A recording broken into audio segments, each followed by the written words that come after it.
Hey YouTube, I'm here with another knife review. Today I'm going to be covering a lot of things that I'm excited about, which is the Benchmade Griptilian, a little bit of history behind it, and what makes it such a great option for a everyday carry knife to a utility blade to a tactical knife. Whatever you really need, it fits into a lot of different roles.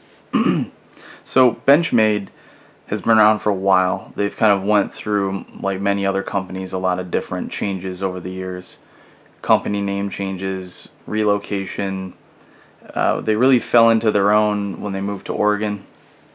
And I think they really started off way back in about '88. And then right around, I think it was, if I remember correctly, around '91-ish, they started doing some of their more premium models and collaborations with custom knife makers and other big names in the industry, which I think helped to get them on the map. So some of their knives that really stood out at the time when they first started getting going didn't really appeal to me. And I mean, I was really into knives since I was a little kid, and I really just didn't see any strong pull towards any of the models they had until they came out with their first Griptilian. And at the time, it didn't have anything like you're seeing here. The closest thing to it actually would be the one with the what looks like a Spidey hole that you'd see on a Spyderco. And it was actually, what was there at the time was, it was elongated, so it was really an oval. And I thought that was pretty innovative. I really liked it because when you're using a knife of that design, like a Griptilian, I was always in the woods camping, hiking, doing stuff like that. So a lot of times you find yourself wearing gloves, you know, even if you're doing utility work, yard work. It was just a great blade that I could access the knife or deploy the knife blade very easily, no matter what I was doing, whether I had gloves on or whether I didn't. Whether I was using my right hand or my left hand, it was just such a great design, and the axis lock made it so much easier to actuate, again, whether you were left-handed or right-handed. There's a lot of different ambidextrous features to a Griptilian. Another great thing about it was that for its size, it was fairly lightweight, and the ergonomics on it were just outstanding. And I didn't really have a whole lot of confusion trying to figure out why they called it a Griptilian when I first saw it. Even from the beginning, they had handles very much like these. I believe they call it Valox, or it's similar to FRN. It's a plastic resin, and it's got, I think, a fair amount of glass infused into it. I think it's like 30% or something to make it more rigid and strong. But it is tough, and it's lightweight. It's got a lot of, it's kind of hollow, I guess you could say, but it's got a lot of reinforced structure, as you can see in there, those, I guess, the framing inside. And it has a 3/4 liner that goes all the way down here. It goes to about, let's see if I can look in there, yeah, right about here, down into the handle, which again just makes it a lot more rigid. And this stuff is strong. I really can barely even squeeze it and make it move at all. Barely, just a little bit if I really squeeze. So there's not a whole lot of flex there. Again, very rigid, high traction. Well, all of this right here, that's very high traction. You get a great grip on that. Same here. This is almost like a modified jimping.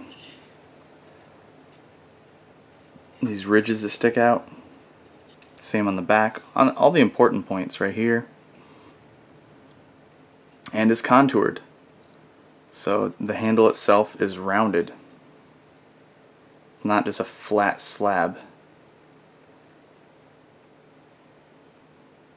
So that just makes it really comfortable in the hand. Really comfortable.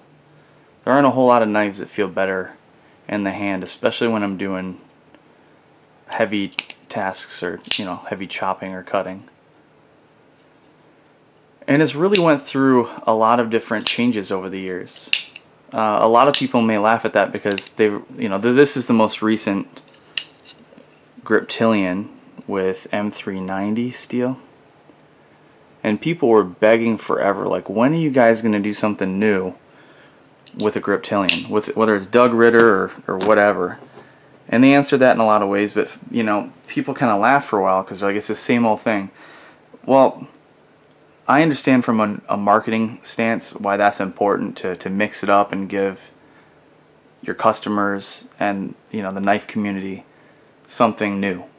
That's important. But when you kind of nail it the first time, there's not a whole lot of room for improvement. And so I like that they didn't go in and ruin it. And they really haven't. It's come a long way. It's kind of a medium-sized folder. And you're getting almost a 3.5-inch blade, like 3.45 inches. I think it's about 8 inches overall.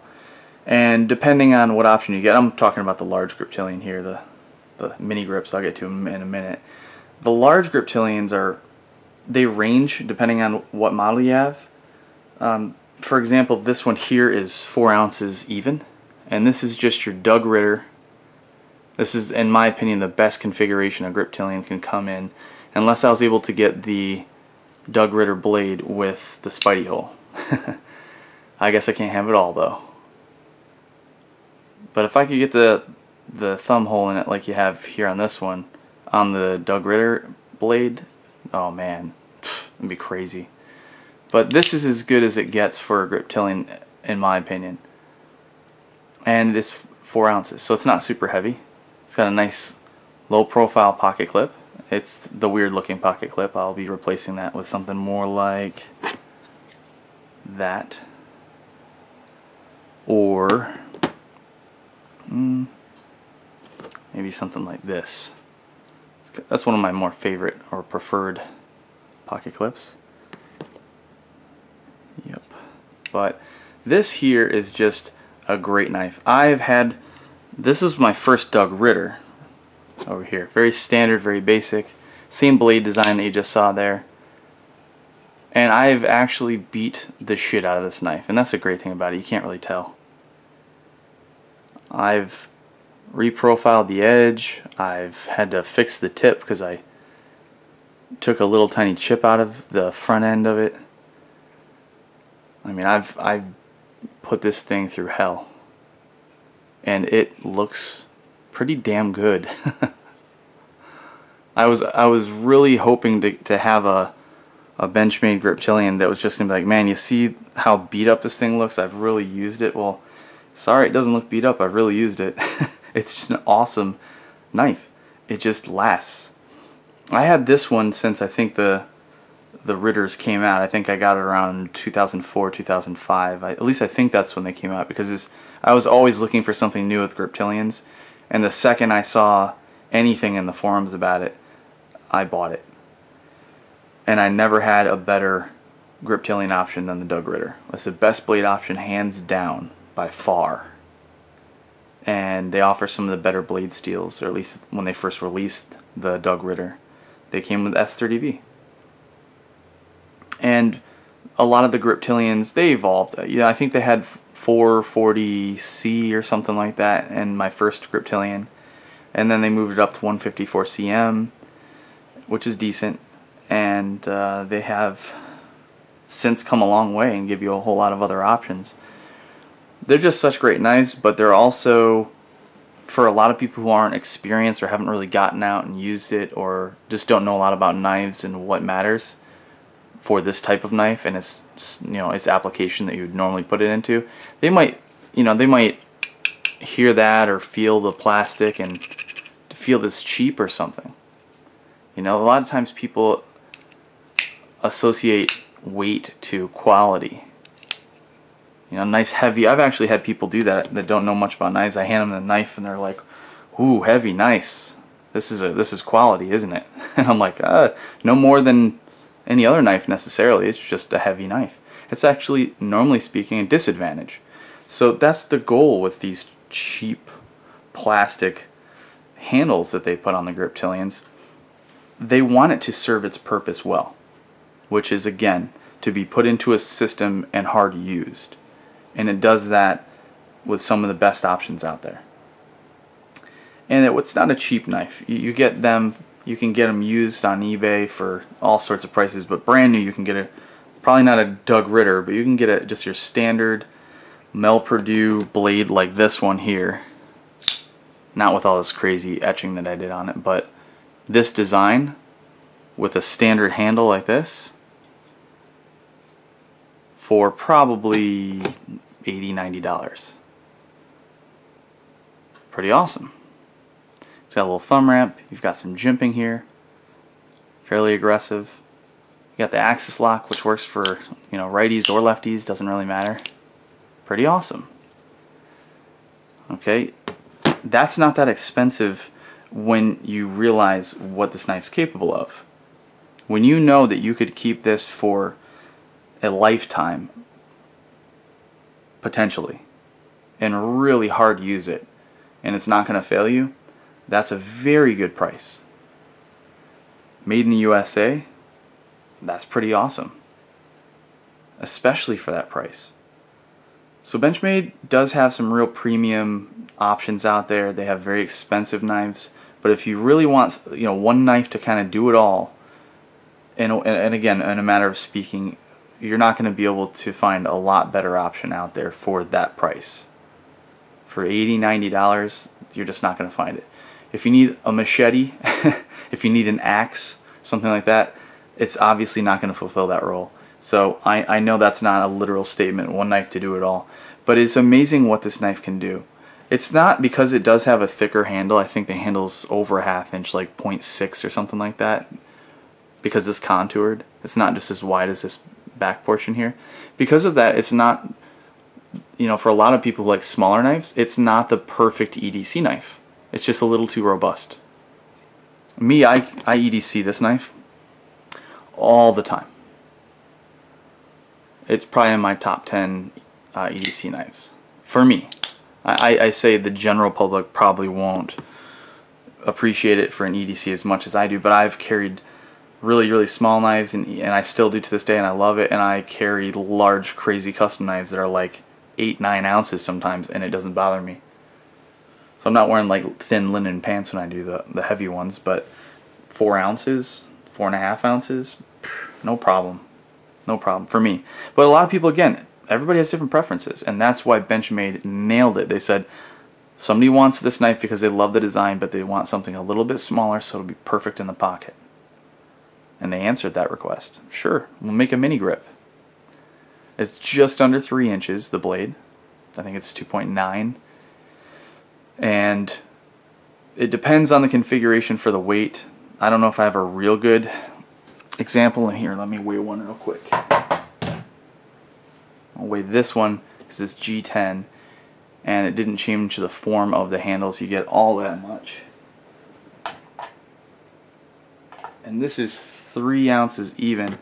So it's probably about 2.5, 2.6 ounces when it comes from Benchmade with their standard plastic. That's really light. And look at the size difference. I mean, that's noticeable, right? You have, I'll take the same blade designs. We have the Doug Ritter right here, and then we have the mini grip, right? Look at the size difference there. That's noticeable.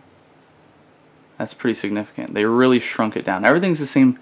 It's scaled, you know. Everything's the same dimensions. It's just shrunk down. Pretty awesome. So that's it. Just made it all that more desirable to people that wanted something smaller. Give them a mini Griptilian, and this is a favored everyday carry knife for many, many people. Now, there are none more desirable to me than the full size, just because I can do so much more. And I've found other EDCs along the way that I favor over the mini Griptilian. But for a long time, the mini Griptilian was one of my preferred everyday carry knives. And that's why you see, well, that's a whole nother point. Look at all the customization to this. Some of this is me just mix matching parts. Some of this is customized parts from other makers. And it's like that because Benchmade Griptilians are one of the #1 selling knives in the world, and they're one of the #1 selling models for Benchmade, if not the most predominantly sold knife. It's a great option, and that's why the market recognizes that, and people make a lot of different aftermarket things for it, to make it your own, to customize it, and in some ways to improve it. In some ways. So the Griptilian's outstanding. You have so many options, whether it's a full size, whether it's the mini grip, whether you want a blade that was designed by the survivalist Doug Ritter. I believe he's a survival expert or something like that. He makes these blades right here, and like you saw here and here. Look at that. Oh. Right? Those are the Doug Ritter editions or versions. And you can get them, I know you can get the coating, obviously. Large or small, you can get the black coating on the large. I'm not sure if you can get serrations or not. I don't know. I'd be surprised if you couldn't, but maybe not. These are my favorite options, as I've already stated. I think they just offer the best performance. And these are all S30V, and then this is S35VN, which is, or I'm sorry, this is M390, which is far superior to S30V, as a matter of fact. And all I did here, I ordered this. It came with the orange, just to mix it up, because I already had the black. This is the first S30V model that Doug Ritter came out with, and this is the second M390. Just an absolutely one of my favorite steels. It really is just such a well-rounded steel. There's other steels that I would prefer over it, like S390V, S390, S90V, S110V for that matter. There's so many great steels out there, but if I had just one go-to for a knife that's not going to be just insanely expensive, M390's, without even thinking twice about it, the way to go. But I swapped out with a different Griptilian that I had, just because I wanted this to be my main folder for my bug out bag. And everything I have is kind of that, either the coyote tan or the flat dark earth. And so that's why I wanted to put this on there. And I really debated that too. As you can see, there's so many different things to do. You can get so many different customizations, handle scales, blade designs and finishes and pocket clips and all sorts of stuff. You can make it your own. But that was kind of my point. That's why I'm so impressed with this knife. Over the years, their original design proves to be the most desirable knife that you're actually going to go out and really use and put into a, whether it's a survival system or a tactical system.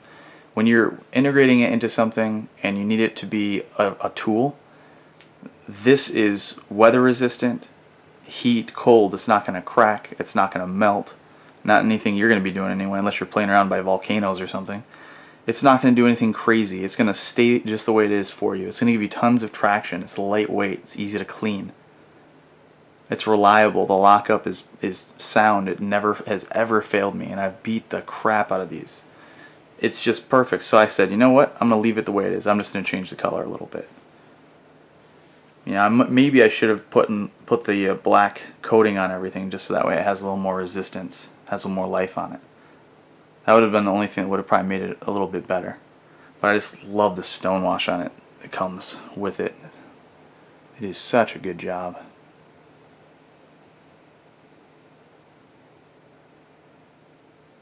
So anyway, that's one option. Then you have the standard, or the first blade that they had. It's evolved a little bit, and they started adding thumb studs as a standard, and they got rid of that oval thumb hole. But this is the Mel Purdue Blade design. It works, okay? Don't get me wrong, it's a good design. I just don't prefer it just because of aesthetics, really. But I did this weird acid etching into it just cuz I want to do something different. But it's a great knife. I put in a aftermarket scales here. They're 2 layers. You got like a carbon fiber here. It's just a ground carbon fiber with G10 zombie green G10 liners, titanium backspacers. See if I can get this to focus on the right thing here. Got a lot going on. And then an aftermarket pocket clip, which is again titanium. Deep carry.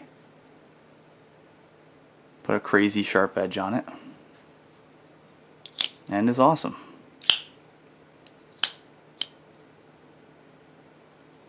So yet another option as far as blade design goes. And this one is pretty damn cool too. This was an REI exclusive. The action is so buttery on this one, it's crazy. REI exclusive, that's an outdoor gear company. It's got the, first of all, that's new, huh? Flow through design, or newer. They've done this a few other times with other limited runs. Green backspacers, they've done this in red backspacers and blue backspacers. But this one has a two-tone G10 that's been carved for added texture and design. Just cool appearance. I really like the looks of it. And that's an OD green and black G10 layered.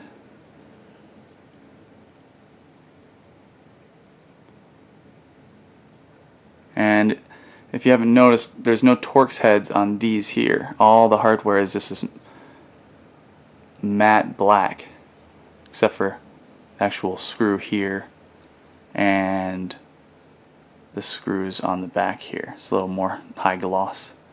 So I swapped out the blade, which was this blade, and put in this sheep's foot blade with the black coating because it just matches really well. And the thumb stud, because I didn't have one of these yet. Or I'm sorry, with the thumb hole. And man, is it a beauty. Great jimping. As always, great ergonomics. Now, even though this is a limited run or an exclusive run, they changed it. And guess what? It's not going to be as high traction. This is smooth in comparison to this. Standard Griptilian has tons of traction on it. But it's still very comfortable in the hand, great in the pocket. And you know, I don't know if they've always done this, because I could have sworn a while ago I was looking at a buddy's sheep's foot blade on his Griptilian, and I could have swore that this used to be a hollow grind blade. And not on this one. This is flat ground, and I'm pretty impressed with it. I think that's awesome. I don't know if that's just because my buddy's was 154 cm steel and this is S30V. I don't know if that has anything to do with it. Whether or not the steel is a determination on how they're gonna grind the blade, I don't think it is, but still pretty cool. So just another unique option, but look at all the different variation you can have in your Griptilians. It's so awesome. And then the Tanto design.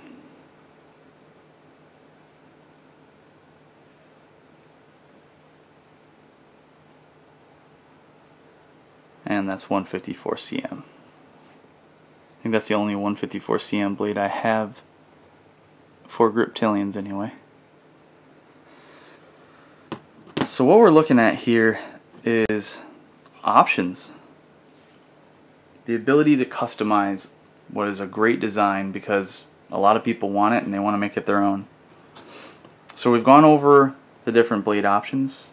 You know, aside from the fact that none of these are serrated. I know you can get serrations in most of these, if not all of these. Now handles. These are Wilkins grips, the titanium here and the layered G10, the orange and black, and then this is titanium with a bead blast finish. You can see that, really cool texture on that. Aluminum backspacer. And on all the Griptilians, because it matters to me, I put on these deep carry pocket clips, still made by Benchmade, but just so much better than the standard grip, just because I don't like, when they're a smaller knife especially, I don't want very much of it sticking out of my pocket, just because it's such a small knife already. So I love those clips, and those are, I think those first came out on, I don't know if it was the Rift or the Contago, but it's fairly new when you look at how long Benchmade's been around. So you can throw on different pocket clips. You can find, you know, this is again a custom maker who took layered blue and black G10 and pretty close to the original design. It's a little bit more robust on the back end here.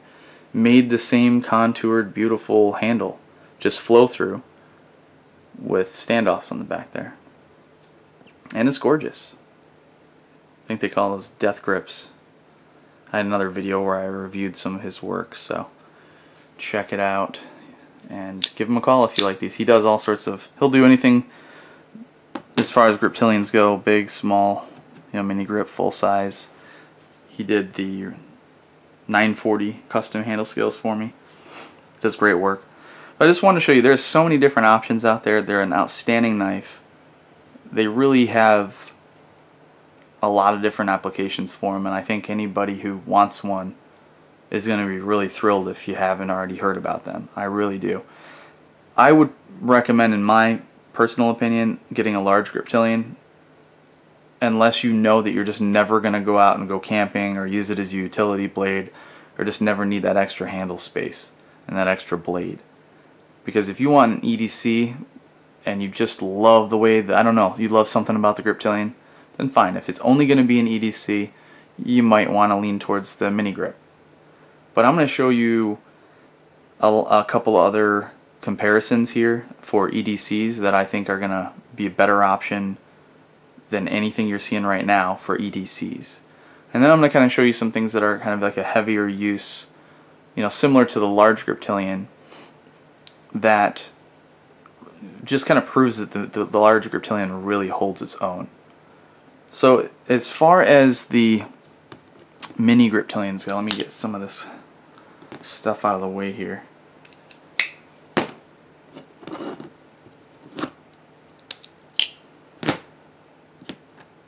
So mini Griptilian, it's kind of round, it's kind of fat in the hand almost, it really fills it. It's kind of short and stubby. You got almost a 3-inch blade. Very nice blade if you get this, you know, edition. But it doesn't take up a lot of space. It takes up a little more space than you might like in the pocket just because of the design and the contoured handles. But in comparison to the full-size Griptilian here, it's going to be a lot more ideal for a lot of people who want to look at smaller everyday carry knives. And you don't lose anything. You still have lanyard holes. If you don't get custom scales like this, you're going to be able to do a pocket clip switch. So if you want to carry it for lefties, you can do that. Ambidextrous, everything's the same. But if you want something even better in the pocket, that's very small like this, the sequel's better. Okay, and I did a video on this. This is, you know, a limited version. It's a little bit more expensive, even if you get the standard sequel, I believe, than your normal Griptilian would be. But it's so much better in the pocket. It's got a little bit better action. Still the axis lock, but I just think it's a much better EDC knife. I think it even gives you a slight bit more cutting edge. So if you're really looking for a small EDC, then a sequel is very comparable, very competitive option. And so is, what is this, 770? This is kind of like a gentleman's emissary. If you're not familiar with the emissary, I again did a video on that. Take a look at it. This is just a little bit smaller. And they don't make them anymore, but you can still find them out there if you look around. So there's options, you know. If you're finding that these are really cool and you love these as EDC options, you'd be happy with any of these, well, great. Pick one of those up. But maybe there's something else out there, and If you've been following my channel for any amount of time, you know that one of my more popular videos was on the best EDC out there, in my opinion. Benchmade 940. Oh man. So this is going to be lighter weight than the Benchmade Mini Griptilian. Give you more blade, better blade design, period, for any EDC task. And it's going to be more comfortable in the hand, or as comfortable in the hand. Actually, it is more comfortable because you have longer handle. Okay, it just fills the hand better. I really just have gotten tired over time of feeling like my pinky's gonna fall off. And I don't have big hands, I have medium-sized hands. And I feel like my pinky's gonna fall off on all the mini grips. The only thing that's helped with that is the Wilkins grip. It kind of extends it down a little bit and helps that whole thing out a little, but still, I just feel a little lacking for space. So this does it all, and folded in every dimension, it takes up less space. It's narrower, it's thinner, but it's longer, and you're just gonna get a lot more robust cutting capabilities with the tip. It's just a stronger blade design. So yeah, the 940 kind of just takes everything, but we're kind of moving up into more premium options here. The 940, the sequel on down, the mini grip is probably the most affordable. So if you don't mind having a little less real estate in the hand and the contoured handles, which is only going to give you comfort when you're actually using it, which is nice, then this is a great option. Outstanding. But I just wanted to show you some comparisons. Now the Large Griptilian. Oh man, there's so many things to compare to this knife because it is so good in so many different roles. Again, for me, it's a good EDC knife. It's on the larger side. I EDC even larger knives than that, and I still think they're great.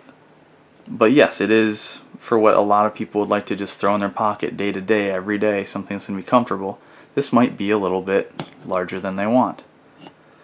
So, you know, you could do something like a Sage. That's an awesome knife. It's one of my all-time favorite EDC knives. Very good design. Titanium, frame lock, deep carry pocket clip, S30V steel, full flat grind. It's going to be outstanding for slicing, just like all Spydercos are. Another variation of it, carbon fiber liner lock. They have several iterations of the Sage. They're all great. Some better than others. These two are my favorites, but it's somewhat competitive. You have what, a 3-inch blade, maybe I think that's a 3-inch blade on the Sage. So you have less handle. I'm sorry, you have less blade, less cutting edge. It's not an ambidextrous locking mechanism. Don't get me wrong, I'm a righty. Lefties can actuate these just fine. No problem. But it's just not quite as ergonomic as an axis lock. Axis lock really is truly a ambidextrous option. So Sages are a great option. Okay, again, for an EDC sort of solution. Let's see, another good EDC I could compare it to would be this Benchmade, I think they call it an Aries. This is a limited edition one I did a little work on my own. Maybe even the Rift. Awesome, look at that. Maybe. I think we're kind of moving out of EDC though. I think that we're kind of moving more into, I mean, don't get me wrong, you can EDC these, but for your stereotypical, your iconic sort of EDC, this really isn't it. This is more utility, this is more camping, tactical even. But the Griptilian really holds its own when you start comparing it to other knives that may fall into those roles. Right? I mean, even, let's talk about the SOG Aegis, however you say that. Right? Lightweight, full flat grind, very precise tip for precise cutting. How about Spyderco Paramilitary 2? Ooh, yeah. It's always a good option, right? It's a known favorite. Tried and true. How about the Contago? Boom. That's probably one of the better tactical options out of anything you see right here. Not probably, it is the best tactical option. How about Hogue EX01, Hogue Elishewitz collaboration? Not bad, not bad. How about the EC? I forgot to say it. Avispa. East has been making, SE, whatever you want to say, they've been making a lot of knives. And I'm not a fan of a single one of them. For folders, that is. They make really good fixed survival blades, no doubt about that. But this is another option that could be fit into an EDC roll because it's so damn thin. Like, ridiculously thin. Too thin. And flow through and not lightweight. Should have been, but they just use all this steel and it's just too damn heavy. And, you know, there's weak jimping, little finger choil, low traction on the G10. Utility blade, sure. Tactical, no way. No way. And it's just so uncomfortable in the hand, and the actions, I'm sorry, the lockup is just a pain in the ass. It's just, I don't like their knives at all. There's just, do they offer value? Yeah, absolutely. Are they a ripoff? No. But when you compare what else you can get for the price out there, yeah, I think they're a ripoff. If you didn't know what else was out there, no, they're a good deal. And they're not crap. I just think their design is crap. I hate their knives. Again, fixed blades by them are awesome. So, I digress. Look at all the options to compare the Griptilian to. The Large Griptilian, now talking about it in its ability in a utility, in a camping, and a tactical role. Well, it beats most of these. Yeah, it really does. It beats this. Less traction. It's look at this straight ergonomic design on this. On the handle, it just doesn't feel near as comfortable in the hand. There's barely any lockup. Not even close. And this is much heavier than a Griptilian. Nice flow through design, so that's cool. And they even, you know, drilled out the liners on the inside. It's still heavier than the standard Griptilian. What is this? This is, I'm gonna guess, almost 5 ounces. 4.5. Okay. It just feels a hell of a lot heavier. So it's a ½ ounce heavier. And we have this Hogue. This is not even near as good as a tactical blade in my opinion. Not even close to as good as Griptilian. The traction here is non-existent. Okay, you have this really loose, wide jimping, which might be a little bit better if you have tactical gloves on, which you probably would. But when you don't, there's just no traction here at all. It's just smooth. And then the finger choil helps a little bit, but you're really lacking on real estate. You can get a larger version, but I wanted to kind of compare something of similar size, and this is almost the same size. Very handsome looking. I love the Hogue EX01, me personally. They have a lot of different variations of that knife. It's premium. The fit and finish is very good, but even the blade steel. You know, what are we talking about here? 125 bucks, I think, for the M390 steel option on the Doug Ritter Benchmade Griptilian. In my opinion, the most superior Benchmade Griptilian to have ever been created, right there. For, again, a tactical, utility, camping sort of knife. A hard-to-use folder. That's the best option. Better, way better blade steel than on the EX01. Cryogenically treated 154 cm steel does not even touch M390. Aluminum, Valix, plastic, just as rigid for the most part. More impervious to the elements than aluminum is. more ergonomic and contoured and comfortable in the hand. Less hot spots when you're cutting with heavy use. Better blade design. This has a slight recoil edge on it. This has much more belly. Okay, that's pretty significant. You have much better traction overall. And this Hogue EX01, this is probably, it's not heavy. Look at this stupid clip too. Does the clip work? Yes. I don't like the looks of it. But I don't know, maybe 4.7 ounces? Nope, 4.6. Okay. So still similar, right? But there's just so many different things that don't touch the Griptilian. And this one's almost a joke. I don't even like this knife. I gave it a shot because I saw a couple reviews on it that were very positive. And it's not a bad knife by any means. It's just too damn delicate. And it just doesn't feel solid to me at all. I mean, very easily I can just, let me see if I can get it to focus in. It's just like feels gummy and loose, and it just doesn't feel solid at all. There's every folding SOG I've ever had, it's got blade play. Every single one I've ever held or touched has had blade play. Every single one. It might even be front to back a little bit. Yeah, it's clicking a little bit, just a little. It's got great jimping on it, pretty good jimping. If you wanted something that was super lightweight that you're gonna, not put into any heavier use than this little guy, then it's an awesome knife. Why not? But based on build and design and everything, I just don't feel it is a very good tactical, heavy use, utility, anything like that. Very, very light use on this. And the ergos suck, like terrible. This whole swoop here is so uncomfortable and just unnatural for my hand and the way I want to grip a knife.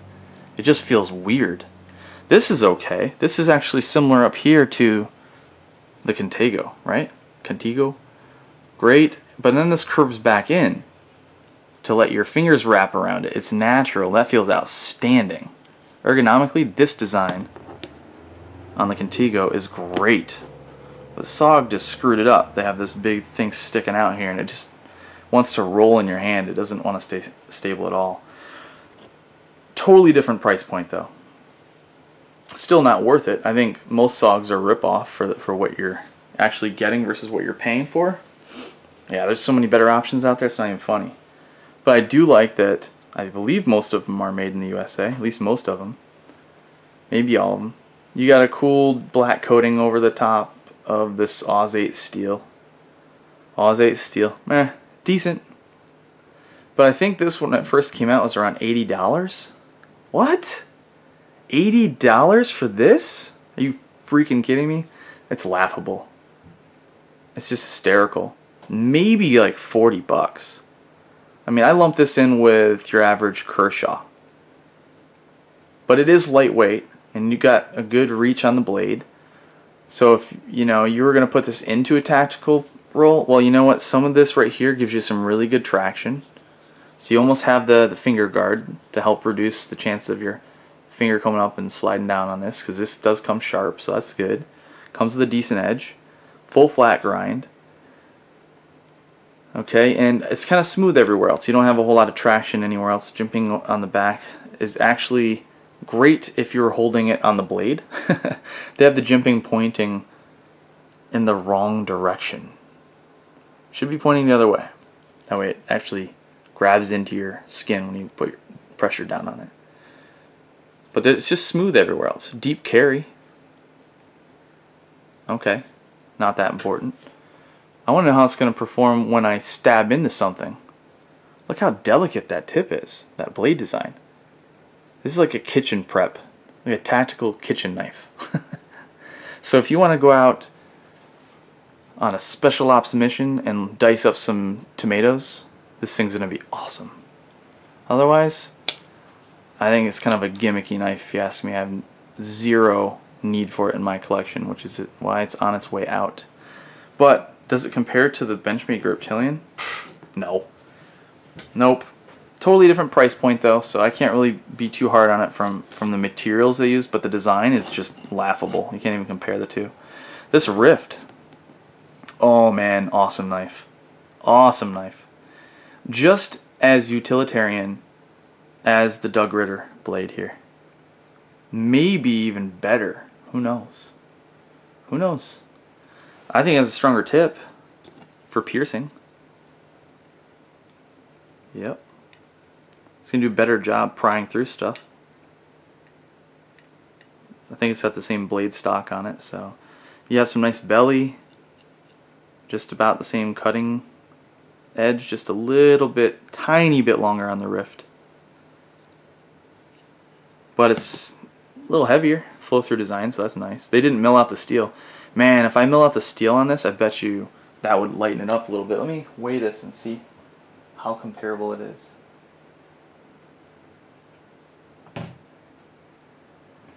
Oh, my scale doesn't want to work. Huh. Oh well. It's heavier. But it's smooth. You have the axis lock. You can switch over the pocket clip to the other side. You have lanyard hole. It comes very edgy on the G10, and I just sanded it down, and now it feels very good in the hand. It's very ergonomic, but not even close to as much traction as the Griptilian has. Not even close. And that's a factor. It really is. Some people fixate on one thing, jimping or a finger choil, or is it a flipper, because that helps kind of work like a hand guard, and it does. I like it to just kind of be well-rounded. I want this to have traction, not just where jimping should be, which there is. They have jimping. Check. It's really even more aggressive stuff on the back. Now, the Griptilian jimping, as far as these liners go, that's a joke. Everybody who's handled one knows that. It's very, very, very smooth and kind of rounded off. It's not aggressive. It might offer slight traction. I don't even know if I'd give it that. Maybe. If you're pushing against it as hard as you can, it probably improves traction as opposed to just having something smooth like this. But it's not really high traction. But this plastic next to it, let me see. Yeah, this right here. Oh man, that works. All the way down here, these ridges, everything right here, those work. This just, you know it's not going anywhere in your hand. And you hold on to it with gloves, without gloves. I've used it hard use for years now, and it stays put when I need it to in the hand. Guess what? I hard used this as well. And it did good. It did really good. I really feel like if you have gloves on and that have any level of grip, and you have, you know, you're not extremely weak or fatigued, and you're a healthy, strong person with any muscles in your hand, I think traction's a little bit overrated. I say that carefully because it really didn't move around a whole lot in my hand. But when my hands got wet from whether it's mud or field dressing, an animal, or whatever, just water, the Griptilian definitely stood out. It was noticeably more secure in my hand. So, better traction, better steel here, and this is a comparable price. That Rift was not all that cheap. Okay, you got this really cool layered black and gray G10, and the design pattern that's been ground into the G10. It's a cool looking blade, don't get me wrong. But the functionality of it is just not quite as good as the Griptilian, because it's not as comfortable in the hand. Okay, doesn't have as much traction, and for the price, I can get way better than 154 cm. I can get M390. Yeah, that's right. And so, if you haven't noticed already, very similar blade designs. This is the Contigo, this is the Rift, and if you want to go even smaller, similar blade design, the 940. Interesting, huh? Reverse Tanto. Some of the best blade designs. But if you want something that's going to be even better for tactical, you know, this is again going to be a great EDC blade. It's going to be a good utility, great tactical, all the things that the Griptilian are. The Griptilian just has a few edges on it. Again, holding its own to things that are in similar price ranges. Very similar. Now, this is a little bit hard to kind of compare. So I'm only going to compare to a couple things. This is a collectible knife, this Contigo, and it's a tactical knife. It's not designed to be an EDC knife. It could be. It's not overly thick. It's not crazy heavy. It's not lightweight. And it's got a nice deep pocket clip. It's got a buttery awesome action. Oh my gosh. Just crazy. Awesome blade design. One of the better ones that Benchmade offers. Tons of traction. Everywhere. I mean, I would almost advise wearing tactical or work gloves with this because the traction that they're using are steel spikes. Seriously. So you have some serious traction. This is going nowhere. The design, your hand's not slipping, it's not moving. You can stab with this thing. The blade's going to hold up because, first of all, the blade stock on this is nuts. Super thick. It's got that reverse tanto, so it's just durable as shit. Just stab into stuff, no problem. Slicing, no problem. Full flat grind. Well, minus the swedge. The thumb stud sticking up here. Solid lockup. Ambidextrous again. I find when I was testing this out with tactical gloves on, I'd push this backside and flip it down. It was just easier. But this beats Griptilian as far as being a tactical blade. It's got a longer blade. It's going to get to vital organs easier. It's got a thicker blade stock. It's going to be just a better hard use blade. It's got full steel liners all the way down. Been drilled out, if you can see those holes. It's not super heavy. But now we're talking about, again, a knife that's a little bit more specialized to be tactical. And that's why it will outperform the Griptilian in most tactical roles. But again, what is this knife good for? Tactical, collector. Can you EDC it? Yes. Is it great for EDCing? No, there's so many better options out there. But when you put this into some really heavy use, M390 steel, oh yeah. This thing's awesome. This is going to do so well, and this is going to beat pretty much everything you saw on the table in a heavy tactical roll. It just will. Because it's designed for that. But that's what's so great about the Benchmade Griptilian. For much less money, I think this knife's around, if I remember correctly, around 220 bucks. I think you can get for around 199 the standard Contigo, which also has a glass breaker on the standard one. For much less money, you can find something that's still going to do a good job as a tactical folder.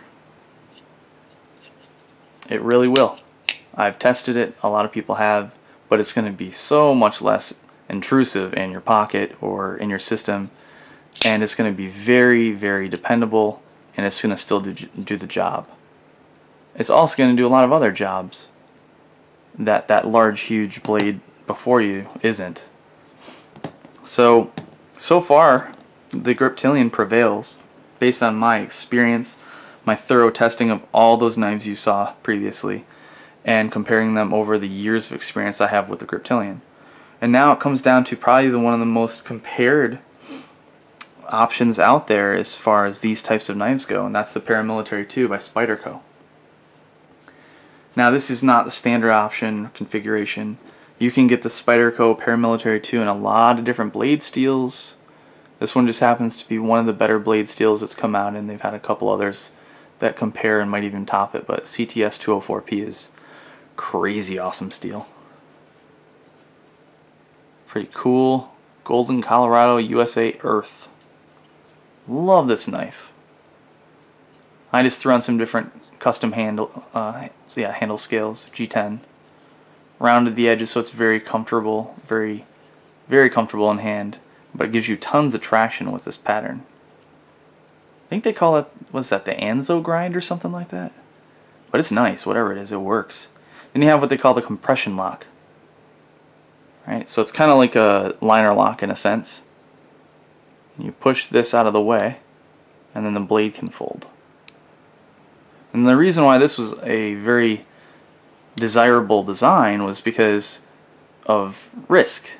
You just don't have to put your hand in the path of the blade as you're going to close it, like you would, for example, a Spyderco Sage or any other frame lock or lino lock. When I want to close this knife, I have to push the lock bar out of the way, and then as I'm folding this down, if you know what you're doing, you're going to be fine, but it's just safer to not have to have your thumb in the path of the closing blade. It means nothing to me. I don't see this as any safer because I've been handling blades for so long, but I understand for, you know, the general public, I guess you could say, for most people, technically speaking, that is safer. I can just shake this closed if you do it right. See how it's close. But the point is you can just get this to loosen up a little bit. Your fingers are never in the way, and you just close it. So that's nice. I still don't think it's near as close to as comfortable as the Axis lock. It's just so much better in both hands. Either hand that you use it, and the Axis lock is just so much easier to actuate and control. And I love it. The only thing that I have to compare is, let's really think about this. The only advantage I give to the compression lock is that there's no springs involved. Okay, so I'm going to be completely honest and non-biased, as I always will be. You know, my opinions are subjective, of course, but when I'm comparing these two locks, I prefer the Axis lock. I think it's just as reliable, if not more durable of a lock than the compression lock. Maybe, who knows? I just feel it is based on design. But the fact that this is just a metal bar that's not going to ever wear out, except for the contact on the bottom of the tang of the blade there, that's the only thing that could over time wear out. I don't have to worry about this spring, which is holding this bar forward and keeping the blade locked open. I don't have to worry about that spring snapping like I do on this Axis lock. The Axis lock has a spring inside here that when I let go of this bar right here, snaps it forward. There's tension when I pull back right here. Snaps it forward and holds it in place. Have I ever had one of those springs fail on me? No. No, I have not. Has somebody else out there? Of course. If you can think of it, it's happened. But is it common? No, it's not. I don't know anybody personally who that's happened to. And I got a lot of friends who are survivalists, bushcrafters, military. I have a lot of military buddies from when I was serving and ever since I've been out that have also carried Griptilians with them on deployments. And just for recreational as well. None of them have ever had one of those springs snap. Again, I know it's happened. I know it has. And that's one less thing you have to worry about with the paramilitary too. So there's an advantage, paramilitary 2. Paramilitary 2 has tons of traction with the G10 that comes with. Oh, that stuff is really, I think I have some. Yeah, the original handle scales. Right here. If you can see that. These are like the OD forest green. These are just very full of traction. But I've tested them when I was backpacking, and really hard using to test this out. And this is my second paramilitary 2 because I broke the first one. And guess what? I was testing a Griptilian right next to it the same day. And I was doing the exact same tasks. But there's more to that. It's not black and white, the Griptilian wins. It's just I can't do the same things with these two knives, even though they're both falling into the same category. So it's just something to consider. The traction on the Griptilian handle and the comfort of the handle is a little bit better than the paramilitary 2, especially when you factor in if you're getting muddy or dirty. The Griptilian's going to work better. The G10 just doesn't have as much of a deep track, kind of like, or tread on tires. So when stuff if there's a layer forming over the handle, this is going to pop through and still give you traction. A really strong or aggressive G10 is not going to do the same thing. So that's advantage Griptilian. So better traction on the Griptilian. Probably, you know, if I had to choose one, a more dependable lock. Not as far as lockup of the blade, but just less moving parts to break, I guess you could say, with that spring in the axis lock. And technically speaking, I hate trying to, you know, say that this is ambidextrous, because this is just a pain in the ass to try to do left-handed, in my opinion. Maybe I'm just doing it wrong. Maybe a lefty out there will correct me and say, I have a paramilitary too, and I open and close it. Well, opening it obviously is not going to be a problem, but closing it, I don't know, maybe they do it like this, and then shake it down. I don't know, that's a pain. But I don't consider this to be a fully ambidextrous blade by design. I think it's righty, if you ask me. Can you deploy it both hands? Yes. Can you close it both hands? Not easily, not comfortably. At least I don't know how. You can with the Griptilian. So now we're talking about materials. Okay, I've already identified that the handle material is better when you compare any standard Griptilian. It's better on the Griptilian than it is on the paramilitary 2. Let's talk about blade steels. Both of these have different options.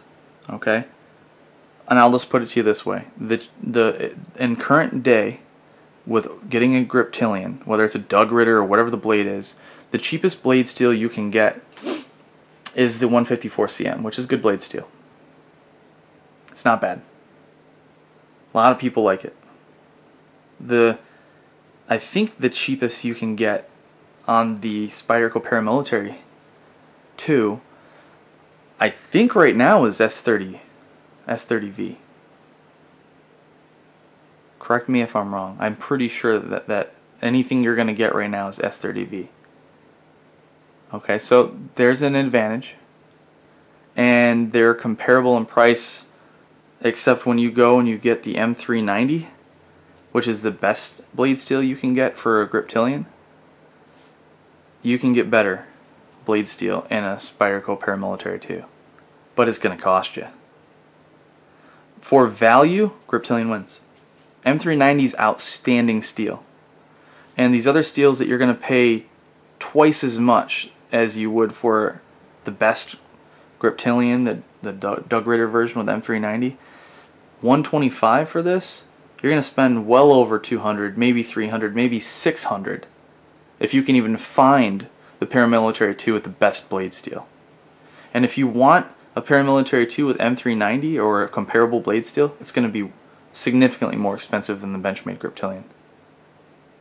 So price and value, Griptilian wins by a landslide. Spidey hole for deployment, way better than a thumb stud. Like I was saying earlier, win. There's a point there for the paramilitary 2. Just so much easier. When you have gloves, it just doesn't matter. You just put your thumb in there, flip it out. There's 20 different ways to open this thing. It's just so much easier.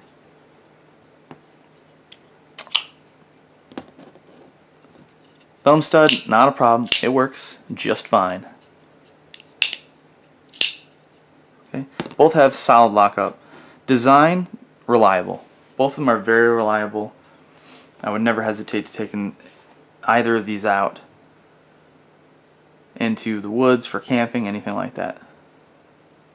So materials, I just have to say overall Griptilian wins based on value and price.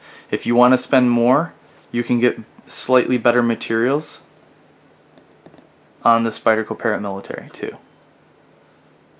I'm not saying they're all going to do as well as what configuration you see here. It depends on what you're using it for. Depends on how dirty or wet or whatever you're going to get when you're using your knife. Okay, so I guess lastly, well, not lastly, there's always a ton to talk about, but pocket clips are really comparable. You have a similar amount from the factory clips. You have the similar amount of knife or handle sticking out of your pocket with each of these, very similar. You have a much larger lanyard hole on the paramilitary 2. Some might like that. I could care less. I don't really use lanyards very much, and when I do, this diameter works just fine. Okay. handle to blade ratio. Spyderco paramilitary 2s have pretty much the same size blade as the Griptilian, but they have a noticeably larger handle. And you can even tell when you close the blade, look at all the extra handles there. Tip of the blade's way up there. You got a ton of extra handle. I don't like that. I feel like it's just wasted space and weight and material. I hate that. But for some people who have large hands, they love that. They love that extra handle. Again, I don't have large hands. I have, medium-sized hands. And somebody who has a large hand may, that may be kind of like a mini grip is to me. He's like, oh, thank God, I can at least still keep my pinky on there. And I couldn't even do that with the Griptilian. This Griptilian handle may be too small for him. So if that's the case, well, hands down, get the paramilitary 2. Blade design. Griptilian wins. I know, some people are like, are you kidding me? You can choke up on this on the paramilitary 2. Get so much more control, make a lot more precise cutting with that super sharp, super delicate tip. Yep, you're right, I can. For field dressing, or prepping a fish, gutting a fish, or something like that, making a fire stick. Yeah, man, you're right. That's awesome. It gives a slight edge over the Griptilian. Full flat grind like that. But the Griptilian, because of that choil, has more cutting edge, which I like. You can't choke up on it, but I never have needed to ever. I mean, I can hike up. If I need to choke up on something, I just do this, and I can make all sort of precise, meticulous little cuts or work. No problem. I've field dressed everything. I've cleaned every type of animal with a Griptilian. Am I saying that there's nothing out there that's going to make it easier to do? No. You know what? For prepping in certain cases, the paramilitary 2 probably would make it easier. Probably would do it better. But the Griptilian does it, and it does it well. Guess what else it does? It doesn't snap and break the tip off. Yeah, I wasn't even using this as a pry bar. I'm not an idiot. I was actually using it like a knife should be used, and I chipped the tip, like knocked it right off. Was it still stabbing into stuff and cutting? Yeah, no problem. But I was stabbing straight in, over and over and over. And you know what? Obviously, I didn't stab straight in one time. I must have went at a slight angle. And this is after beating on it for a full day. And I just knocked off the sharp point. The knife wasn't like ruined or anything. I could still do almost anything, but I was like, oh geez, And then I realized how thick it is here, how nice of a blade stock you start off with on the base of the paramilitary 2, and then how freaking narrow that gets. I mean, it gets thin. It's delicate, man. So for slicing and controlled carving and stuff like that, the paramilitary 2 is awesome. Okay? But if you need something that's just more robust and durable towards the end, the Griptilian takes it. I mean, I really wanted to abuse this knife and take it out, and it did withstand prying. I didn't even want to try on the paramilitary 2, and I did it anyway, and that's when it just ended up breaking off even more. Just because it's just not made for that. So my point is the Griptilian's more well-rounded, and it's a better value. Okay, if you know you're not going to need to do some of those types of stabbing, almost prying, really heavy duty, where you're going to need that tip to be more durable, then the paramilitary 2 is going to be just fine. It's going to be awesome. But if I had to choose out of all the knives you've seen today, one of them, and I'm pretty sure you saw this coming, it would be the Griptilian. No doubt about it. It's just such a great option. It fulfills so many tasks so well, and I'm extremely happy with it. So if you have never had a Griptilian in your hand, I strongly suggest that you get one. Pick one up, go to a store, talk to a friend, do whatever you can to at least handle one, because they are an iconic blade. They really are. Unmatched in so many different ways. And check it out. You know, worst case scenario, pick one up, and if you don't like it, you can always return it. They're really great knives. And as you can see, if you do like to kind of customize, in a matter of speaking, your knives and you want to make them your own, there are so many different ways to do it. So many different configurations. And the same thing goes for a lot of the other knives that I showed you. The Spyderco Paramilitary 2 is no exception. I mean, look at the custom scales on there. You can get aftermarket clips. There's different blade steels you can get, different finishes. So, and you know what, that's I guess one last point to make.